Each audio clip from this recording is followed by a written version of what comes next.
सबको जय मसीह की। आज का दिन यहोवा ने बनाया और हम इसमें आनंदित हों। ठंड है कोई बात नहीं, लेकिन हम आनंदित हैं। हालेलुया। हम पढ़ेंगे पहला पतरस उसका 3 अध्याय और उसका 12 वचन।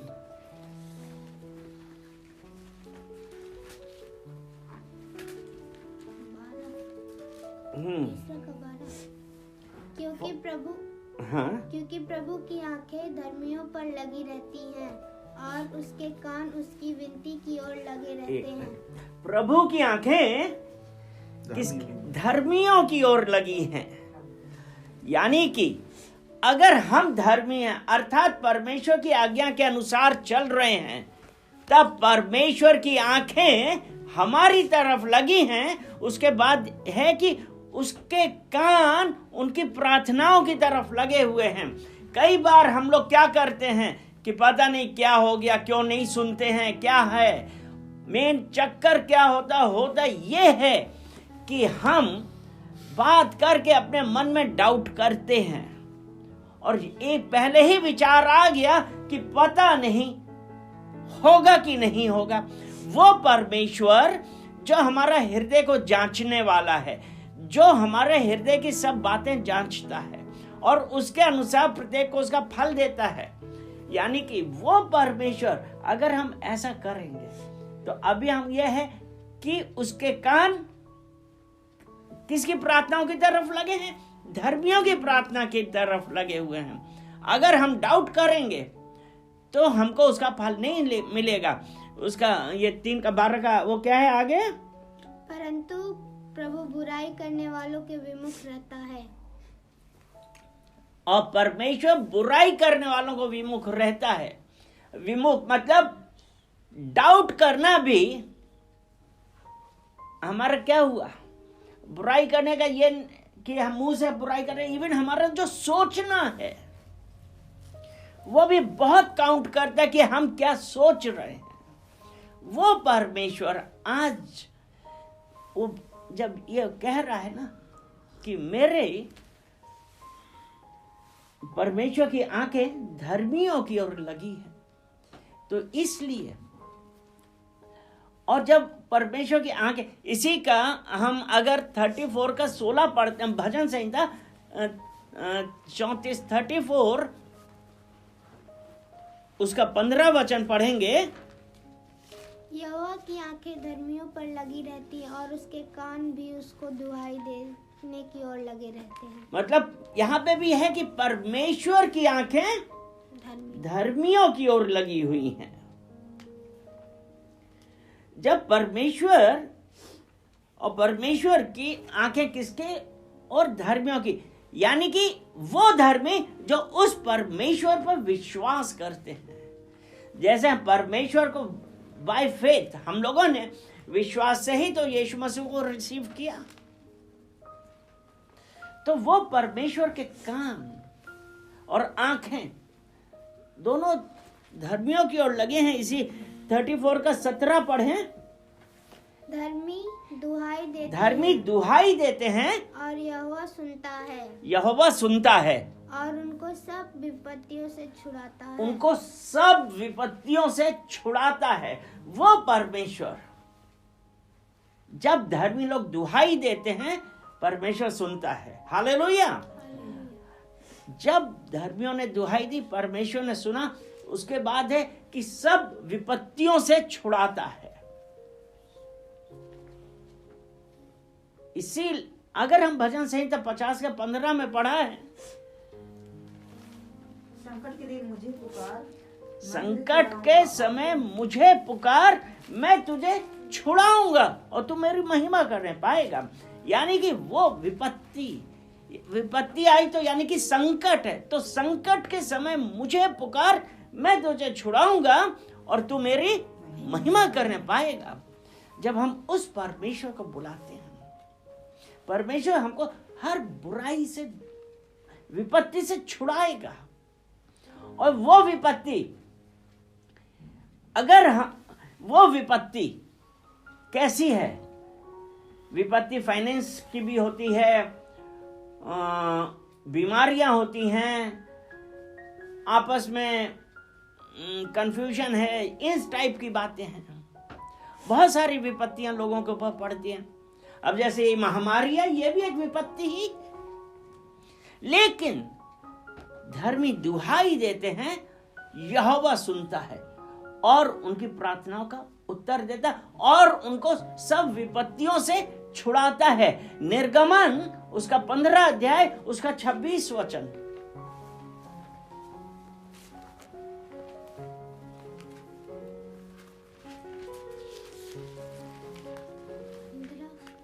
यदि तू अपने परमेश्वर यहोवा का वचन तन मन से सुने यह है कि देखिए, अब हम लोग, यदि तू अपने परमेश्वर का वचन तन मन से सुने, यानी कि पूरा ध्यान से सुने और जो उसकी दृष्टि में ठीक है वही और जो उसकी दृष्टि में ठीक है वही करे और उसकी आज्ञाओं पर कान लगाए और उसकी सब विधियों को माने। तो यहाँ पे क्या क्या चीज है? वचन को सुने और सब दृष्टि में जो ठीक है वो करे, उसके और वो कार्य करें जो उसकी दृष्टि में ठीक है और उसकी बताई हुई विधियों के अनुसार चलें और उसकी आज्ञाओं पे चले, तो जितने रोग मैंने मिस्रियों को दिए हैं उनमें से तुम्हें एक भी ना दूंगा, क्योंकि मैं तुम्हारा चंगा करने वाला परमेश्वर हूं। हालेलुया। वो परमेश्वर जो हमको विपत्ति से बचा रहा है। अब यहाँ पे उसने ये बतलाया है कि हमको उसकी आज्ञाओं पे चलना है, उसकी विधियों पे चलना है, उसकी आज्ञा के अनुसार चलना और वो कार्य करना है जो हमारे परमेश्वर की दृष्टि में ठीक है, उसके अनुसार। तो परमेश्वर, जो हमने ये पढ़ा था ना कि हमको सब विपत्तियों से बचाएगा, सब विपत्तियां, तो ये है कि उसमें एक ये भी, तुम्हें किसी भी प्रकार का रोग ना दूंगा, क्योंकि मैं तुम्हारा चंगा करने वाला परमेश्वर हूं।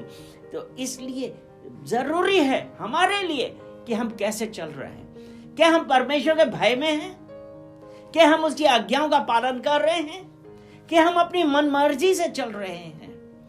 जब हम उस परमेश्वर की आज्ञाओं पे चलते हैं और जो उसकी दृष्टि में ठीक है वही करते हैं, तब वो परमेश्वर हमको हमारी सब विपत्तियों से छुटकारा दिलाता है। इसीलिए ये वाला ये वचन जो यहोशू 1:8 है, वो भी उसमें ऐसा ही है कि व्यवस्था की यह पुस्तक तेरे चित्त से कभी उतरने ना पाए, दिन रात इसमें ध्यान लगा और जो कुछ उसमें लिखा है उसके अनुसार करने की तू चौकसी करे। तो मतलब व्यवस्था की यह पुस्तक, अर्थात परमेश्वर के वचन जो है व्यवस्था की तेरे चित्त से, अर्थात वो परमेश्वर के वचन हमारे अंदर होने चाहिए। हमको पता होना चाहिए कि इस पुस्तक में हमारे लिए क्या लिखा है, क्योंकि हमने निर्गमन में ऐसा पढ़ा ना कि उसकी सब विधियों को माने, उसकी आज्ञाओं पे चलें। और यह है कि व्यवस्था की, यानी कि व्यवस्था, परमेश्वर की व्यवस्था के अनुसार हम चल रहे हैं। दिन रात इस पर ध्यान लगा। पढ़ो व्यवस्था। हाँ, यहोशू 1:8। व्यवस्था की यह पुस्तक तेरे चित्त से कभी न उतरने पाए, इसी में दिन रात ध्यान दिया कर। हाँ, दिया रखना, इसलिए कि जो कुछ इसमें लिखा है उसके अनुसार करने की तो चौकसी करे। इसलिए जो कुछ इसमें लिखा है उसके अनुसार करने की तू चौकसी करे, तो क्योंकि ऐसा ही करने से तू तेरे सब काम सफल होंगे और तू प्रभावशाली होगा। वो परमेश्वर का एक बहुत ही इंपॉर्टेंट चीज है कि हम अपने आप को जांचें कि हम जो कर रहे हैं क्या वो परमेश्वर की दृष्टि में ठीक है? हम फटाक से क्लेम तो करने लगे हमको सब विपत्तियों से छुड़ाएगा परमेश्वर, लेकिन क्या हम उसकी विधियों पे चल रहे हैं, उसकी आज्ञाओं का पालन कर रहे हैं? अगर हम उसकी आज्ञाओं का पालन नहीं करते हैं, उसके भय में नहीं चलते हैं,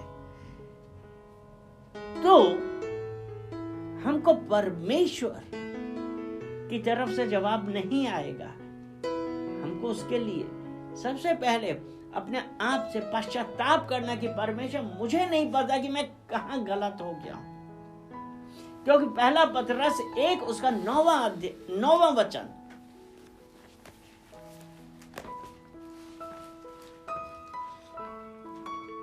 और अपने विश्वास का प्रतिफल अर्थात आत्माओं का उद्धार प्राप्त करे। नहीं, वो पहला यूहन्ना 1 उसका 9, मैंने क्या पहला पतरस, पहला यूहन्ना 1 उसका 9।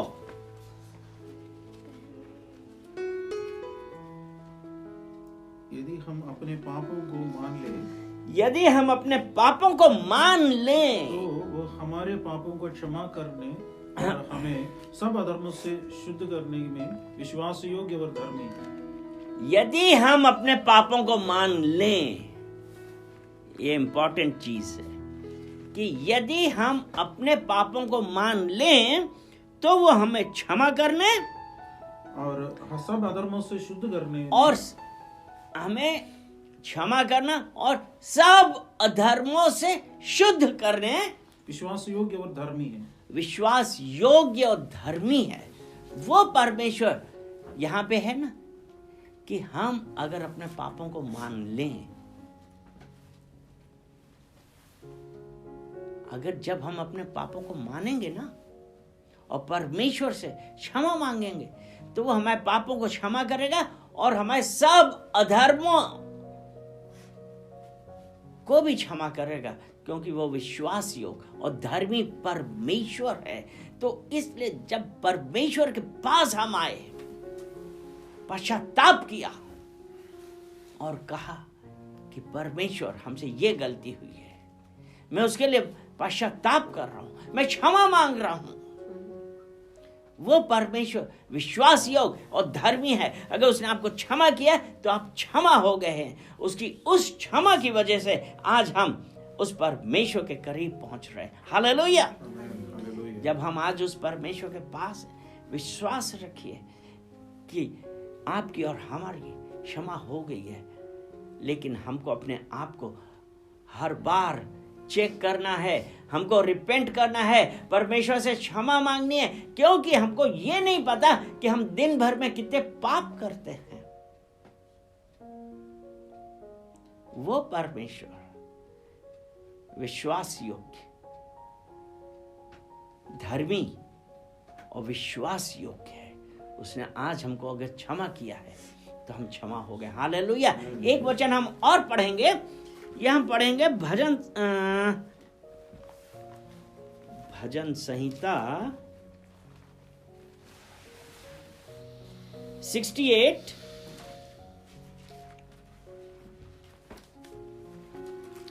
उसका 19 वचन।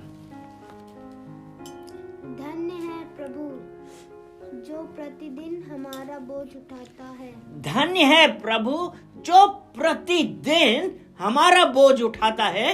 वही हमारा उद्धारकर्ता परमेश्वर है। यानी कि हमारा उद्धारकर्ता परमेश्वर हमारा बोझ प्रतिदिन उठाता है, क्योंकि परमेश्वर का वचन कहता है ना, बोझ से दबे लोगों मेरे पास आओ, अपना बोझ हम मुझे दे दो। तो हम ये इंग्लिश वाली में लिखा है, blessed be the Lord who daily loads us with benefits, with benefits. तुमने 68 का 19 पढ़ा था ना, 68 का 19, कि धन्य है प्रभु जो हमारा बोझ उठाता है। और यहां पे है who daily loads us with benefits. इस बेनिफिट्स का एग्जैक्ट फायदा से, हमारे उपकार के लिए वो प्रतिदिन उसकी करना सदा की, क्योंकि लिमिटेशन, विलाप गीत, उसमें भी ऐसे ही लिखा है। उसका 3,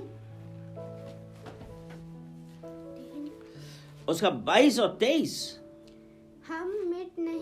हम मिट नहीं गए, ये यहोवा की महाकरुणा का फल है, क्योंकि उसकी दया अमर है, प्रति भोर वो नई होती है। और तेरी सच्चाई महान है। वो परमेश्वर जो हमको प्रतिदिन अपने बेनिफिट से, अपने फायदे से, अपनी करुणा से, अपनी सच्चाई से, अपनी करुणा से प्रति भोर वो भरता है, क्योंकि उसकी सच्चाई महान है। वो परमेश्वर पवित्र है। उसने आज जो कहा है, आप जो मुझसे आज जो अपने शब्दों से बातें कर रही है और हम लोगों को बताया है, हम लोगों से कहा है, इसलिए कि ही डेली, प्रतिदिन वो बेनिफिट से हमको भरता है। लेकिन जरूरी है कि हम उसकी बताई हुई आज्ञाओं पे चलें और उसके जो नियम है उनके अनुसार चलें।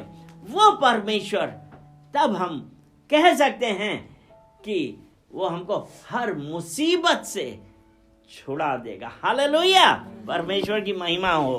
हालेलुया, प्रभु यीशु की महिमा हो, परमेश्वर की।